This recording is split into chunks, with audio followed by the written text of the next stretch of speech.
कल शाम को लाई थी मैं सब्जी दुकान से।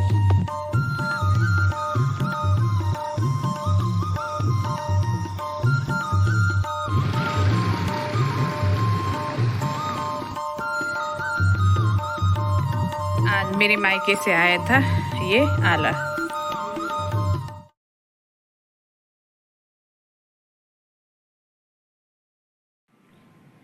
हेलो दोस्तों, राम राम, जय माता दी। तो दोस्तों आशा उम्मीद करती हूँ कि आप लोग स्वस्थ होंगे और मस्त होंगे और हम भी ठीक है। और आज का ब्लॉग सुबह के 8 बजे से शुरू हो रहा है और अभी मेरा कुछ भी काम नहीं हुआ। सुबह के जो डेली रूटीन के काम होते हैं वो अभी कुछ भी नहीं हुआ। केवल मेरी बेटी चली गई थी सुबह स्कूल, तो उसको नाश्ता वगैरह बनाया और नाश्ते में मैंने आज बनाया सैंडविच। तो कैसे कर बनाया वो आगे आप लोगों को इस ब्लॉग में देखने को मिलेगा।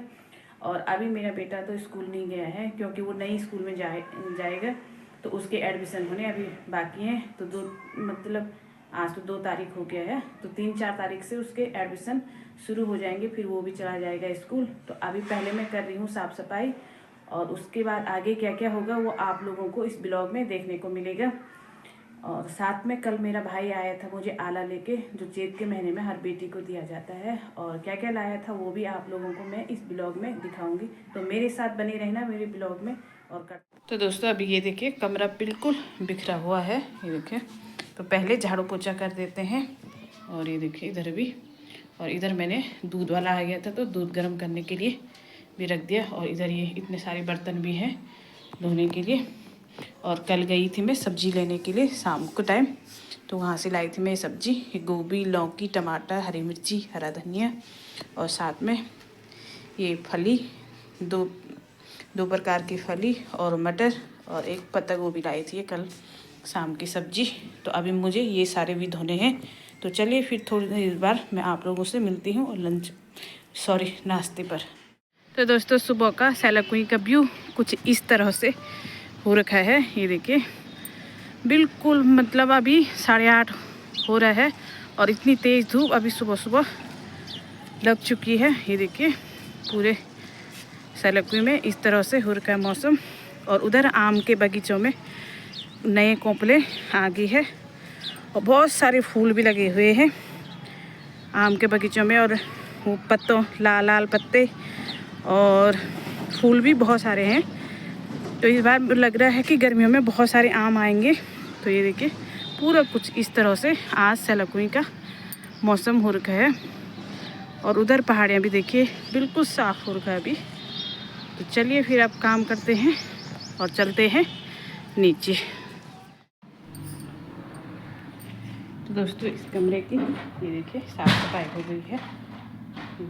इस कमरे की मैंने पूरा झाड़ू पोछा कर दिया है। तो अब उस कमरे में चलते हैं। तो दोस्तों इस कमरे का भी ये देखिए साफ़ सफाई हो गया। और इधर मेरे बेटे ने मंदिर में पूजा भी कर दिया है नहा धो के। तो ये देखिए, तो माता रानी का आशीर्वाद आप सभी लोगों पर बना रहे, उनकी कृपा दृष्टि आप सभी लोगों पर बनी रहे। तो बाहर बरामदे में भी हो गई है साफ़ सफाई, देखिए। तो दोस्तों आज मैं बच्चों के लिए बना रही हूँ सैंडविच। और ये मैंने परसों सैंडविच मेकर मंगाया है मीशो से। तो ये मुझे 260 रुपये का पड़ा। और यहाँ पे मैंने चीज़ को कद्दूकस कर लिया है। और ये मेरा अमूल का बटर है। और यहाँ पे मैंने 2 ब्रेड लिए हैं और इसमें गाजर और प्याज और खीरा और चाट मसाला और हल्का सा नमक और आधा चम्मच इसमें लाल मिर्ची का पाउडर डाल रखा है। और अगर आपके पास ब्लैक पेपर है तो आप ब्लैक पेपर भी इसमें डाल सकते हैं, उससे भी टेस्ट बहुत अच्छा आएगा। नहीं तो ऐसे कर ही आप बना सकते हैं। तो चलिए बनाते हैं आज सैंडविच। और मैं पहली बार इसमें बना रही हूँ, कैसे कर बनेगा वो आप लोग इस वीडियो में देखने को मिलेगा। तो दोस्तों ये मैंने 2 ब्रेड लिए हैं और इनको ये साइड से काट देते हैं। इससे नहीं कट रहा है यार, चाकू से ही काटना पड़ेगा। तो एक बार मैं इन दोनों को काट देती हूँ, उसके बाद आप लोगों को दिखाऊंगी। तो दोस्तों ऐसे करी मैं बना रही हूँ। तो ये नीचे से हम इसमें बटर लगा लेंगे।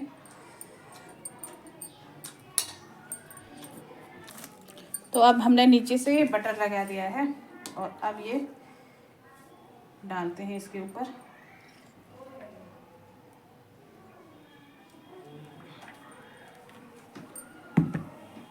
और ऊपर से डालते हैं ढेर सारा चीज़।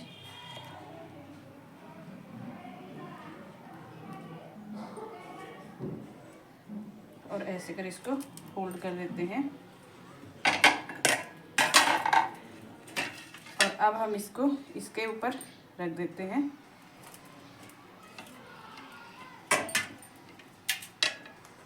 तो ऐसे कर इसको बंद कर देते हैं।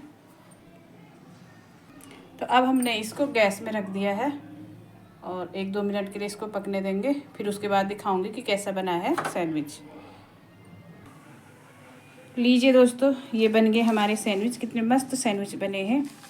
और ये देखिए, तो आप लोग भी आ जाइए नाश्ता करने के लिए। और तो चलिए नाश्ता करते हैं, उसके बाद आप लोगों से मिलते हैं। Bye bye. तो दोस्तों, अब मेरा सारा काम निपट चुका है और नाश्ता भी हो गया है और नहाना धोना और कपड़े टुपड़े सब कुछ हो गया। और पूजा तो मेरे बेटे ने कर दिया था। और अब मैं आप लोगों को थोड़ी देर में दिखाऊंगी कि मेरा भाई और आले में, या कुमाऊँ भाषा में बोलूँ तो बिटोली कहते हैं, जो चैत के महीने में बेटी को दिया जाता है उपहार के तौर में। और तो क्या लाया था वो मैं आपको थोड़ी देर में दिखाऊंगी। और आज भी हमारे वहाँ बहुत पुरानी रीति रिवाज परंपरा है कि बेटी को चैत के महीने में उपहार दिया जाता है। और पहले मेरे पापा देते थे, लेकिन अब मेरे पापा इस दुनिया में नहीं हैं। तो तब से अगर मैं गांव में रहती तो वहाँ मेरी माँ देती, और यहाँ पे मेरा भाई पास में है तो हमेशा मेरा भाई मुझे चैत के महीने में आला देता है। और क्या क्या लाए हो वो मैं आगे आप लोगों को इस वीडियो में दिखाऊंगी। तो दोस्तों, आप लोग मुझे कमेंट करके बताना कि आप लोगों को के वहाँ चैत के महीने में ये उपहार बिटोली या आला दिया जाता है कि नहीं दिया जाता है। और हमारे वहाँ तो बहुत पुराने ज़माने से ये रीति रिवाज आज तक भी निभाई जाती है। ये परंपरा आज तक भी है कि बेटी को चैत के महीने में ज़रूर कुछ न कुछ उपहार दिया जाता है। और जब बेटी की शादी होती तो फर्स्ट बार फागुन में ही दे देते हैं ये उपहार, क्योंकि चैत के महीने में हमारे वहाँ बोलते हैं कि काला महीना होता है, तो चैत के महीने में नहीं देते हैं। तब फागुन में ही दे देते हैं, और उसके बाद तो तब चैत के महीने में देते हैं। और तो शुरू बार बेटी को कपड़े देते हैं और साथ में बेटी की सास को भी कपड़े देते हैं, और पूरे गांव वालों को मिठाई देते हैं। लेकिन गांव वालों को हर बार देते हैं, ये ऐसे नहीं कि एक ही बार देते हैं।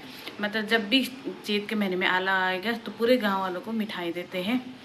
और आप लोगों के वहाँ बेटी को क्या क्या दिया जाता है तो मुझे कमेंट करके ज़रूर बताना। तो दोस्तों, ये ला रखा है मेरे भाई ने, और ये है बच्चों के लिए।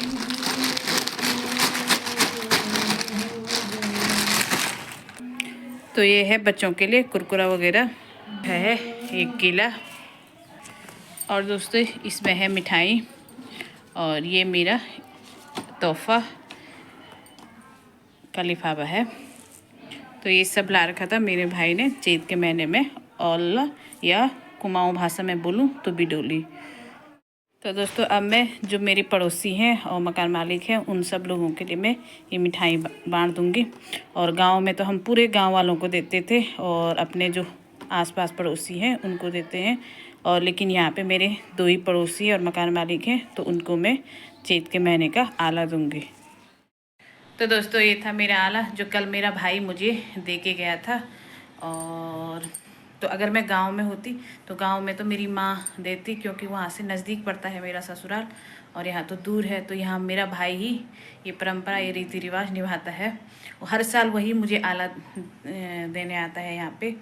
और तो पहली जब मेरी शादी हुई थी तब पहली बार मेरे पापा मेरे ससुराल आए थे फर्स्ट में फागुन में आला देने के लिए। और उसके बाद तो मेरे पापा का देहांत हो गया था। तो तब से आज तक मेरा भाई इसको परंपरा को निभाता है। और यहाँ पे मेरे ताऊ जी भी रहते थे, मतलब प्रेमनगर में रहते हैं मेरे ताऊ जी और ताई जी। और तो वो भी मुझे हर बार आला देते हैं। जब भी चैत का महीना आता है तब भी मेरी बहन मुझे आला देने आ जाती है।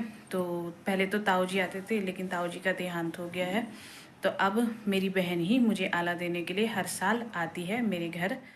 तो दोस्तों, आज का ब्लॉग आप लोगों को कैसा लगा, और अगर अच्छा लगा तो प्लीज़ लाइक और सब्सक्राइब, और अपने दोस्तों और अपनी फैमिली के साथ शेयर करना, और कमेंट करके मुझे बताना कि आप लोगों के वहाँ क्या ये परंपरा निभाती है, रीति रिवाज आज भी निभाई जाती है, और अगर निभाई जाती तो चैत के महीने में बेटी को क्या दिया जाता है उपहार के तौर पे। और तो चलिए फिर मिलूँगी मैं अगले ब्लॉग में, तब तक के लिए बाय बाय।